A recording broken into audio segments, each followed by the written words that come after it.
So let me see here. I think we are recording. Yep, we are recording. All right, hi everyone. This is Khang. Welcome to my channel, Wholesale to Million. You guys have asked and I deliver. Today, I'm bringing you guys another powerhouse real estate wholesaler, entrepreneur, mentor. He's crushing it in multiple different markets all across the U.S. He also has created such an amazing lifestyle within the business. I'm going to have him share his stories, his knowledge, so hopefully you guys will be able to learn something from this, duplicate, and go out there and create your own success. So you guys, let's help me welcome Justin Wilmot, aka the 10-hour wholesaler. Justin, welcome, man. Woo, thanks, buddy. Thanks for the intro, man. I'm glad to be here with you, buddy. Love your excitement, man. Yeah, hey, dude, thank you so much for accepting the invite, Justin. It means a lot. I know that my audience, they're asking for you, so I say, you know what, I'm going to reach out and see what we can make happen. So thank you so much, man. Dude, that's awesome, man. I'm blessed to be able to be here, man, and very cool. Awesome. So Justin, let's get right into this. So the first question is that I would like you to share your story. How did you got into the whole business? And also too is maybe after that, share your first wholesale deal. Cool. You know what, man? Nothing too exciting on that front because I probably started like most people, right? The late night Google search, right? Everyone's searching late night during Google looking for another way to make money. So, you know, look, my start, I was an entrepreneur at a young age. You know, I used to wait tables and in this small little beach town. Dude, I realized that working and having a boss and living that life, and it was just so not me, man. It was against the grain. Like, for somebody to tell me what time I needed to come to work or how I needed to talk to people or what I needed to do and act was just like the worst thing in like every fiber of my soul. So I'm sure a lot of your listeners can probably relate. At some point, we've all had jobs, right? We've all had bosses. Absolutely. Yeah, and it's nothing like I feel like it's just not human, man. I feel like it's entrapment. So I'm very much you know, against it. And like even now that as I am a boss, right, to my own people, I allow them to make their own decisions and operate in their own way. I feel like I do things very differently than the traditional way. So anyway, man, you know, I got into washing cars, right? I got into literally detailing cars. And then that car detailing business, because I'm a hustler, you know, it started getting pretty damn successful. And eventually and ultimately turned into a yacht management company. And it was doing very, very well. I employed every one of my friends, which was probably a bad idea because we're all surfers. And so when the waves are good, literally people don't show up to work. So that was a problem. But ultimately, I made one fatal mistake in that company, and I put all my eggs into one basket, right? All my eggs in one basket. This should be a learning lesson for everybody. And that one basket was the largest luxury real estate developer in the world at the time. He had actually just bought 3/4 of the west end of the Bahamas and started doing a multi-billion-dollar project. Anyway, when the economy turned and the Great Recession happened, they tanked very quickly. And what's the first expense to get cut, man? Your yachts, right? You're not washing your yacht anymore. Right? It's $1,000 a wash. Nobody's spending that cheddar anymore. So I spent late nights on Google trying to find another way to make money. Like nothing special. Just like if anybody else here just lost their job, got canned, or they're looking for a better way. Maybe they felt like I felt before. They're like, man, this job thing is for the birds. I can't do it. They find themselves looking for other ways to make money from home. And that's how it all started for me, man. Gotcha. So how old were you when you got into real estate? I was young, man. I think I flipped my first deal at 23, I think. 20, oh, wow. Yeah, 23 years old, 24 years old. Yeah. All right. Yep. Justin, so tell me about your first deal. Oh, man, my first deal, dude, was a HUD property, a government-owned property. I'm sure you guys know what your people probably know what HUD is, right? Hopefully. Yeah. So it was HUD, and don't forget, right? This was when the sky was falling, right? This is 2008, right? So like there was distressed assets everywhere. And that was a beautiful thing, man. I mean, I didn't know that. I didn't know that that was going to be like a blessing in disguise. But it was. Fast forward, right? And so HUD was an actual hotbed of opportunity. Nobody like told me those words, right? But the words that my mentor did tell me was, dude, you need to find any broker that is the biggest broker that is getting all of the distressed assets in your area. So for me, at the time, I was the only real estate investors association that existed was in Orlando, Florida. That's an hour and 45 minutes, man, from where I live in a small little beach town. So I was driving my happy butt all the way over there for 2 hours, right? And coming back every Wednesday. You know, it's like a full day experience. And finally met the broker there. Long story short, I built up the courage to talk to him. And I say build up the courage because you got to realize what was happening, right? Like I had a very successful company, market turns, I lose all of my business. I literally spend all of my money, all of my savings, sell everything just to keep that company afloat, to keep my employees paid, and it didn't work.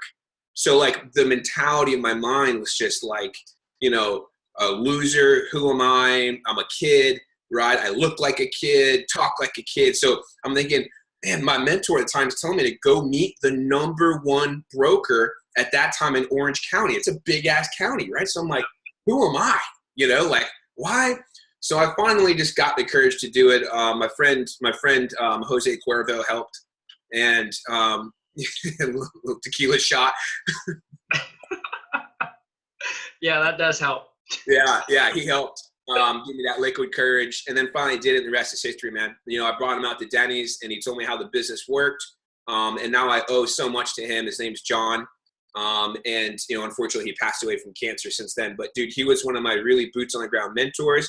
So not only did he help me get into my first property, which was a HUD property, a government-owned deal, I went on to do dozens and dozens more with him in a very short amount of time. So how long did, so after meeting him, how long did it took you to actually do your first deal? That's a great, you know, I don't think anybody asked me that question, dude. After meeting him, how long did it take? It wasn't very long. We had one deal that didn't happen. So I would say HUDs take a while. You know, they take their 45-day closings. So I'd say within 2 months.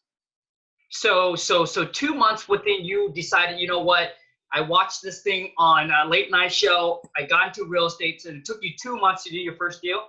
Oh, no. 2 months from meeting him. I might have missed a gap there. No, so when I decided and I started Googling, looking for more, and I was scraping, trying to keep my company together, it was still around. My yacht management company was still around, but I was just scraping.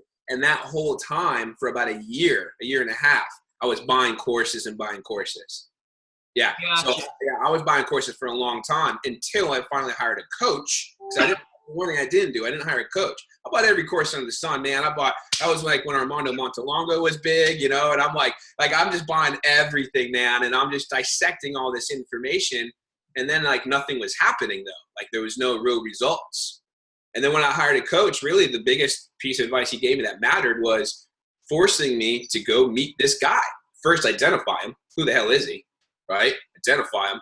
And then go talk to him. And dude, the first time that I identified him, he's like, hey, how'd it go? Do you find him? I said, yep, his name's this.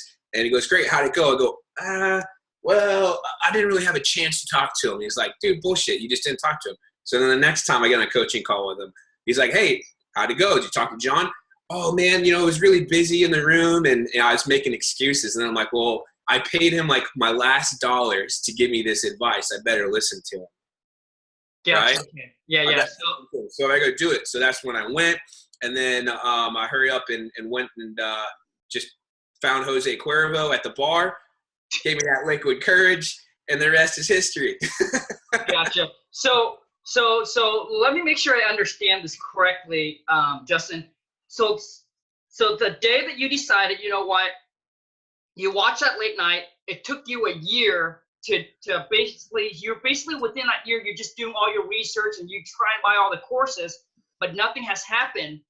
And then after you got a mentor, and then he kind of tell you what you needed to do. And then within the next 2 months, that's when you got your first deal. Yes. Right. So you guys, for those of you who've been going at it. Justin, it took me 6 months, okay? But for those of you who are, you know, going at it for 3 months, 4 months, 5 months, 9 months, or a year in, and you guys are like about to give up and let go, dude, this guy has proven it. You know, he stick with it, and now that's why he at where he is right now. So you guys don't give up. Good point. Good point, Khang. I mean, dude, people will ask me all the time, what's the number one thing? It's like, I don't quit. I refuse to quit. You know, like let's not confuse that, everybody, with did I want to quit? Shit, yeah. Of course, but then I had that thing in the back of my mind where it's like, dude, I don't lose. You know, I'm competitive. Grew up as a competitive surfer, basketball player. You know, I played on the team, and like, you know, the competitiveness is in me. So that's one thing I could tell everybody is like, never allow yourself to like quit on a dream, because truth is, man, I'm just a simple, uneducated, did not go to college. Well, I went to community college for a year and a half. Right? So, you know, that really just, and I've gone on, and it's not bragging, but I've gone on to literally make millions of dollars in real estate. And that's the number one reason, perseverance, man. I just didn't quit. You just didn't quit. It's an internal battle. You tell me I can't do something, I intrinsically want to prove you wrong, you know? So maybe it's a blessing. Love it, man. Love it. So, Justin, let's break down your for some reason my audio. Okay, Justin, let's break down your first deal. So explain a little bit about your process to those of you for those that don't know about the HUD home, how you got the property. You know, you bought it, do you flip it, you wholesale it, how much you make on it, if you don't mind sharing it. Yeah, totally, man. So it's a HUD property. For anybody that doesn't know, those are post foreclosure. So, you know, even the bank didn't sell it, the government took it over. It's now on a government rap sheet. And you can go to hudhomestore.gov. It should be the same for everybody, no matter where you are. There's a bidding process that you need to learn. It does not take long to learn. I highly recommend that if you use that source, which in Florida and a lot of hot markets, it's not really a great lead source anymore. There's still deals on it, but it's very competitive. Back in the day, it was not as competitive. All right. So full disclosure, this was a great resource back then. I would encourage you to really find that out for yourself if that's still true to this day, you know? So in your market, you want to go there, and you would want to find the number one HUD broker that's really doing all the HUD properties there. And then once you make an offer, guys, you got to put up, I think it's anything under $100,000. Your deposit, it's solid. No matter what the house is, where it is, it's always $500. You got to put down $500. If it's over $100,000 and under $500,000, it's $1,000. You got to put down $1,000. And then their process is quite different than any traditional stuff, even flipping foreclosures. One thing is they're not assignable. So you must do a simultaneous closing or an A to B transaction. Transactional funding, right? So you have to do a simultaneous, or you got to get the transactional funding. Those are the only two options that you have when you're doing the HUD property. And then I would say so you got to have that escrow together. You got to understand that you can't assign it. Definitely hook up with the best HUD broker. You can probably even Google it, but you can also find that out at your local real estate investor association. And what else? Oh yeah, they just do everything different. The government does everything their way. So there's no like purchase and sales contract. It's all addendums. So the offer gets submitted digitally through your HUD broker. You and I can't just go on there and make a bid, right? You got the forget the name of their ID number, but somebody with that HUD ID number has to place the bid for you. They place it. They let you know whether you won or not. And the rest of the party starts from there. Once it goes bilateral, you fill out their addendums. You send in the check. Your broker is going to overnight it all to them. And dude, it's time to, if you're going to wholesale it, then go out, make sure you have a buyer, get that thing locked up. If you don't, you lose your escrow money. Plus you're going to get a black mark from HUD. They'll remember you, they'll remember your company. And you will not get a favorable positioning for the next time you go to flip the deal. So performing on a HUD property is like really, really important. You don't really want to play games with HUD, especially these days. That's even more than it once was. But it's worth it, man, because the thing about HUD is you can get a golden nugget, right? Like you can get that thing that we're all as real estate investors constantly seeking. and that's that really, really, really good high equity deal in a good neighborhood. Right. You can get that there, but it's a game, man. It's a process. I'll tell anybody, it's worth learning. You know, just like everything, there's little things that you're going to learn that are going to help you. I don't want to get too technical, but like one brief example of that would be when properties fall through, that somebody does not perform and it gets relisted. If that property was on for more than 60 days and it was relisted, if you know the numbers that HUD works, you're at like a 30% discount. Meaning, if it was a relist, it's on the HUD. It's on the HUD right now, and it's titled a relist, and it's been on for more than 60 days. I know that I can make an offer at about 32% below that ask price. That is a ninja ass tip. So anybody listening, don't spread that love. Just keep that for yourself.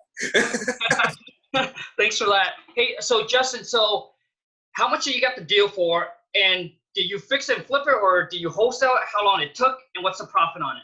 I wholesaled it. Profit was almost $10,000. Nice. Took 40 days. It took 40 days? Yeah. The HUDs take a while. Right.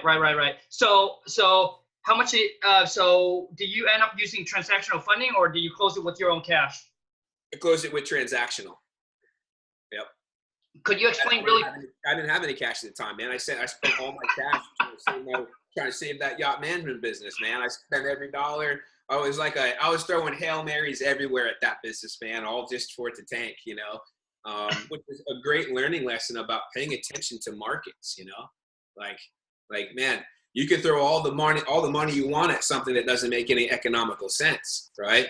So I relate that to when I do real estate. It's what inspired the 10-hour wholesaler, right? Because that path, bud, left me on to buying foreclosures. So I wholesaled that house, and then I went on to wholesale dozens and dozens of more HUD properties throughout Central Florida. And then because I was doing all that, I got all this credibility, and people were asking me, "Oh, it's cool." So then it was very easy to recruit private money. So then I met up with the best broker locally in my counties, and then I just started buying foreclosures and renovating them and selling them off to typically mom and pop investors that were buying Florida assets here in Florida and then just renting them out. So like you could call like a retail buyer. They were not professional investors. They weren't your average, they were not first-time homeowners either. They're pulling money out of 401ks, IRAs. A lot of people from like up north and the West Coast, and they just knew intrinsically that Florida was on sale. So they started doing that. So that was my main business, right? So for years, I'm buying and fixing and renovating properties all over the place. And then as that inventory started drying up and the government started getting involved, like, hey, Justin, now it's going to be 15-day owner-occupant offers only. So for 15 days, Justin, and all you other investors and fix and flippers, you are not allowed to make an offer. So I'm like, shit, okay, well, that kind of sucks. And then my broker gets hit with some new rules. You need to have this on the MLS active for at least 48 hours. See, before it didn't work like that. There was no rule. He could tell me about it. I could go look. I could make an offer, and I'd buy the house. So now it's available for everybody. Then it's 15 days. Then it turned into, hey, now on top of that, we're going to hit you with 60-day seasoning. So after you buy the property, you cannot sell that property for more than 20% profit off of what we sold it to you for 60, 90 days. Jeez. And then they throw more on. Hey, dude, now you need to be at a minimum 10% escrow. Oh, now that 10% is non-refundable if we accept your offer. So if you're at a $250,000 house, my friend, that's 25 G's. It's non-refundable plus the seasoning issues. Wow. I was like, yeah. So it you know, as I started running a local real estate investors association, you know, that really spawned off. A deal came out of that. I run a local RIA, and a deal came out of that spawned the idea of 10-hour wholesaling, which is just partnering, letting everybody else put in all that time and energy into getting a deal, right? And then I just focus on the buyers. So I'll partner with them, and I'll get put on the HUD, or I'll do an addendum, or I'll do an actual contract with them, or maybe we'll actually go into business together, and then we'll flip that deal. Gotcha. So Justin, quick question for you. So how do you transition? And the reason why I asked this question too is, how do you transition from using to buy HUD? Because just like you mentioned, back in 08, 09, 010, it was easy to get foreclosure and HUD homes and auctions, and you can go to a courthouse and buy all these discounted property. But how do you transition after that business kind of dry out? Yeah, man, that sucked. It sucked. All of a sudden we had to start spending money to get deals again, right? You know, direct mail and like you have to start spending more time and money. Like, dude, were you doing foreclosures back then as well? No, I actually don't. I actually started out. Just basically market. So all of our deals we do directly with homeowners. Okay. I started back in like 2012. But the reason why I asked that, because there's this guy from Seattle, right? He's from Seattle, and that's all he does. And I was just talking to him maybe back in 2016, and he hasn't done maybe one deal a year, because all this foreclosure, all the auctions, all the HUD is drying up, and he doesn't have the skill set how to go out there, do direct mail. He doesn't know how to talk to the seller directly on the phone. So now it's like he has to learn a new skills, and he didn't have that skill set. So now he's trying out it, and he was asking me, he was just kind of asking me, what am I doing? And that's the reason why I asked you that. Because how do you transition? Yeah, it wasn't easy, but it's all things that we know about. Look, there's really not much of a magic bullet. Everyone's like, what's the number one secret way to just spend the tiny amount of money and get a bunch of deals? Well, dude, if you know that, you're not going to be telling anybody, right? I mean, now with that said, let's not get that confused, because there's smarter ways to make money in real estate than other ways. Of course, like that's what the whole point about really the story about, me throwing so much money at that yacht management company in a tanking market, right? I mean, people are worried about paying their bills. Like a lot of my clients were multimillionaires, right? Multimillionaires. And honestly, I don't have to say names, but honestly, a few of them actually end up working for me, right? I was washing their cars. Oh, wow. Dude, and they're cutting trees and stuff, and they're super good people, and now they're back up on top again, and we're all friends again, right? But isn't that amazing, right? I mean, it's just like, whoa. But it's all about just following the market and going with it. So, all the foreclosures, are drying up. HUD is not really a space. Although I have recently heard a few other guys on some interviews that I've been doing mention that they did get a few HUD deals. So that's why I would say everybody that's listening, no matter where you are, it's still worth you checking into it, like learning the process and really starting to see if you can pull a deal out of HUD. It's possible, right? It's possible. Yeah. So as that started going away, man, we just got to start accepting the fact, okay, we got to start spending money. Like your guy in Seattle, he doesn't want to accept that fact that he needs to spend money, right? Or do other things or do different things and gain more marketing experience and become a marketer in order to get these deals. They're still out there. The deals are, dude, it sounds morbid, but death, divorce, disaster. People are dying every day. People are unfortunately getting terminally ill every day. People are getting divorced every day, right? All these things are happening to us, and that'll never end. So, and those tend to create opportunities, only if it makes sense for somebody. If it doesn't, there's plenty of people who are going through a divorce, and all they got to do is call Uncle Bob, who's a realtor, and they listed on the MLS, right? Not a deal there, right? Yeah. But for some people, that little yellow card that just happened to be sitting in front of me is going to pop up in their mail, right, at the right time. There you go, man. Perfect. Right. It'll know this, but this is the answer. This is the answer, right? Justin, absolutely agree, man. So now, Justin, the next question is, could you share with us, so where is your business now? Yeah, so we really backed out of doing a lot of JV stuff, and I've kind of brought it back down. So since I started the 10-hour wholesaler, I've really got more back into high-end fix and flips. And I say back in, I was never really ever doing high-end fix and flips, expensive fix and flips. But I was just doing cookie cutter stuff.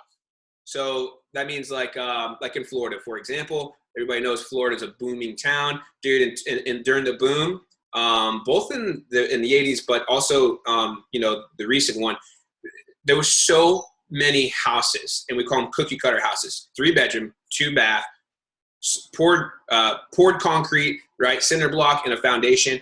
They all look the same except for the paint color, right? And there's just millions of them throughout the state, right? So as they became distressed, it was simple, and that was my main thing.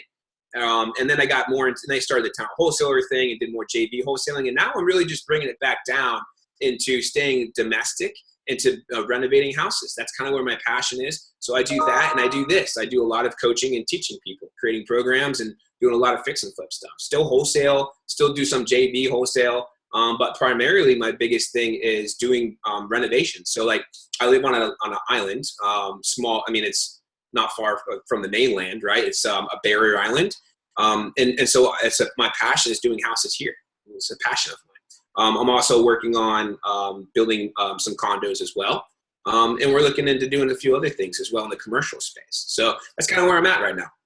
Nice, man. Nice. So what is the percentage or ratio? Like, is it 80 you're flipping, 20% wholesaling? Like what's the percentage? Man, you know what? As of right now, it's more, I would say more 80 fix and flip. You know, believe it or not, I'm the wholesale guy because and it is. I am that guy, but people need to realize, man, like life changes. Like I got 3 kids now.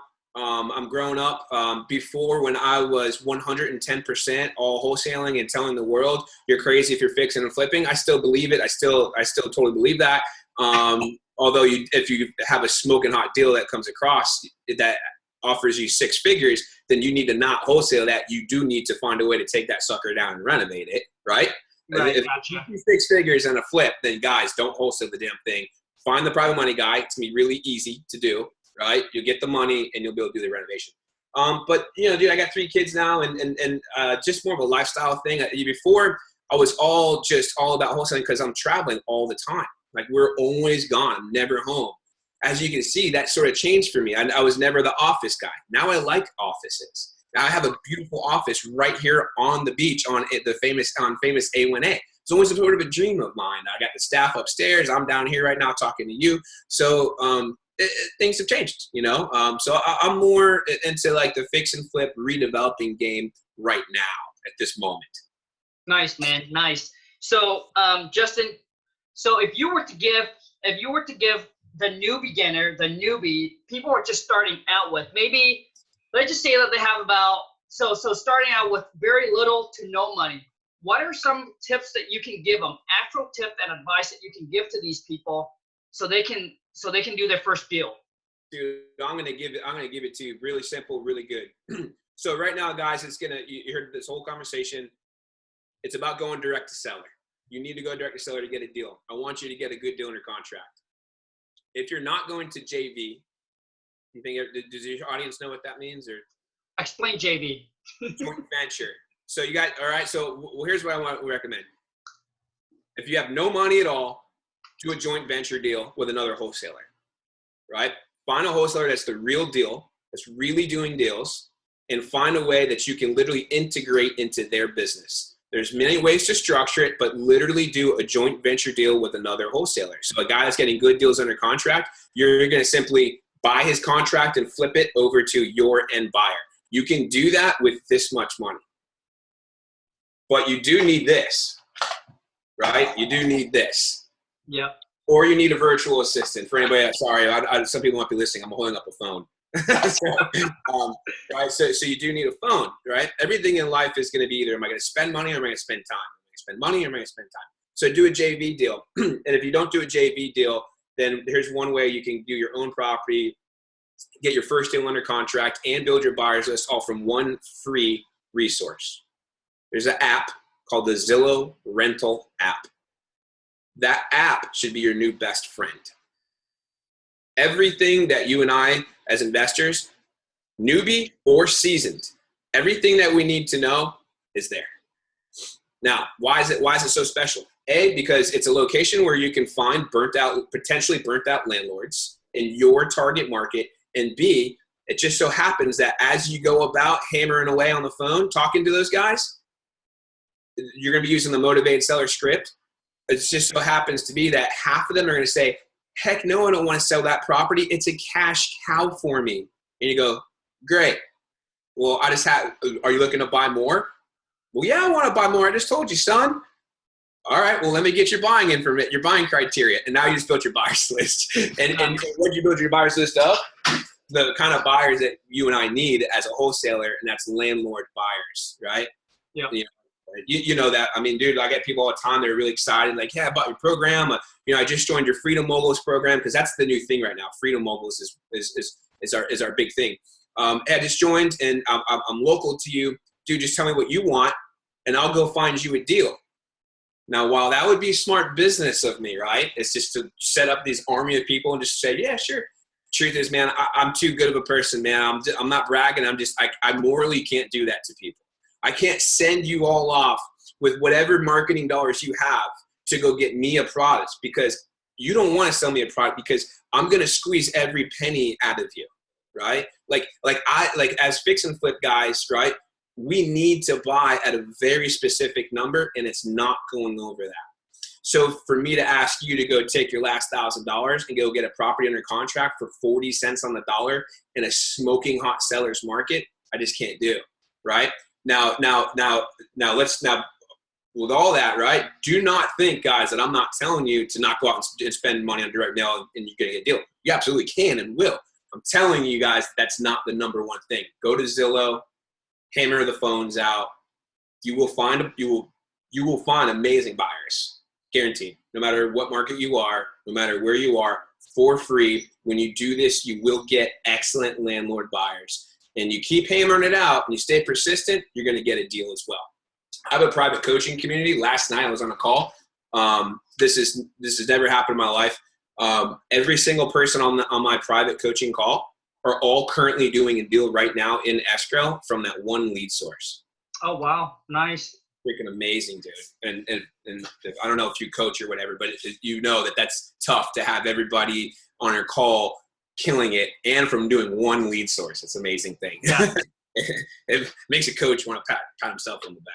Yeah, that's pretty sweet. Now, Justin, for those that want to scale up their business, so for those that are doing, let's just say less than $100,000 a year in real estate, in wholesaling, how do they scale up to, $300,000, $500,000, or $1 million a year? Simple. Hire your first acquisitions person right now, full time.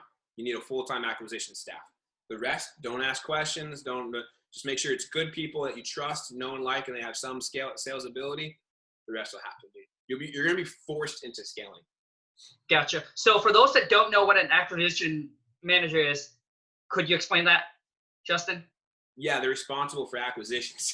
So right, they'd be responsible for, if we send out thousands of these, then they're responsible for all those inbound calls, right? Okay.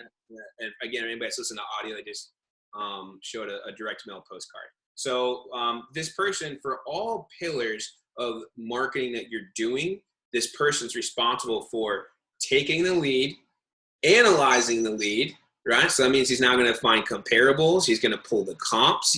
He's responsible for determining the true repairs needed on the property. So now every lead that comes in from those suckers, man, now all of a sudden you got a manila file filled with docs, right? You got the county property appraiser's record card in there. You got all the comparables in there. If you're using a software, whatever data you're getting from that software, whether it's the rehab estimate, but that's what that guy's responsible for. And I guarantee you, if you want to go from $100,000 a year wholesaling houses, you do that one hire, and then you as the owner sit back and dictate what you're going to be doing with the marketing, and then allow that person to do their thing. Gotcha. Great tip, man. Great tip. Now, Justin, just to wrap this up, hopefully you guys will learn a lot from that. That's some great information that Justin has given. Now, Justin, how can people get a hold of you? Because I know you mentor, I know you coach, and I know you do it all across the states. So how can those that want to reach out and want to get coaching or mentor one-on-one with you? Yeah, well, I would say the easiest way is just go to freedommoguls.com. That's a blog. There's a bunch of cool content and stuff up there, and I do weekly live trainings, like YouTube lives and such. Some of them are fun. We always check the surf together. Go to freedommoguls.com. You can start really following me through there.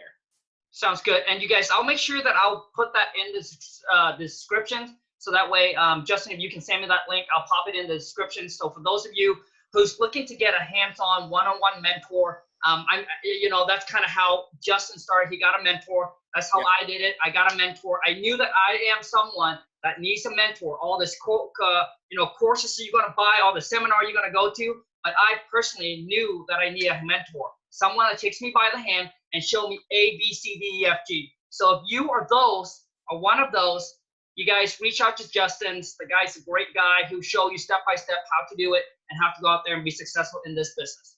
Totally. So, you did the same thing. You hired a coach, and that's what made it all happen for you, right? Absolutely. Dude, people think that's a pitch. Like, it's not a pitch, my friends. It's like real. Like, you really, like, a coach does change it all for you, you know? Absolutely, man. I mean, we wouldn't be doing what we're doing if we didn't find our mentor when we were in Florida at a seminar where we're going to seminars and seminars and seminars. And my wife knew that this is just not the way to go. We just knew that, we need a mentor, someone that tells us, like, they give you information, but they don't actually tell you exactly what needed to be done. And also too is when you needed that help, you can pick up the phone, you can text them, you can call them, you can email them, and you get a response giving you actual experience that they have gone through and tell you, hey, this is exactly what you need to do to get the deal done or to solve the situation you're in. And that's what I needed. Yeah, it gave you somebody in your corner, right? That you feel like this is the thing that it's hard to put into words. There's that confidence, that just that association by having that relationship with that person. Man, people are like, well, what did he really do for you? I don't know if he didn't flip my first deal for me, but their existence gives you that confidence to just go do what you're supposed to be doing, right? I mean, 100% agree, man. Well said. Yeah. Right. You know, the word that you used, Justin, was exactly what it was. When I first started, I was lacking confident, and I didn't really believe in myself. Like, the percentage for me making it very tiny, but I believed in my mentor because I believed in him that all that, that he has been so successful, and for me to become where I wanted to be, that I believed in his confidence and his experience and his success that he's already made. And when he tells me, hey, this is what you need to do, then that's what gave me the confidence, because I believed it in him. Right. When he gave you the instruction, you believed that was the thing that you needed to do. Yep, exactly, man. Exactly. Yeah, when it's all the courses and all the information and the blogs, you're like, okay, it's content, but nobody's telling you, no, this is the thing you need to do. Yeah. Absolutely agree, man. Absolutely. Yeah. Justin, it's going to wrap it up, man. Hey, thank you so much for your time, Justin. Honestly, you guys really, really appreciate it. And for you guys, my audience, you guys has asked me to interview Justin. You guys, thank you so much. He's a great guy. Hopefully, if you guys want to get that one-on-one, reach out to him. I'll drop it in the descriptions. And thank you so much, Justin. I really appreciate it, man. Have a great day, dude. Dude, man, I appreciate it, buddy. Hey, thanks a lot. Bye.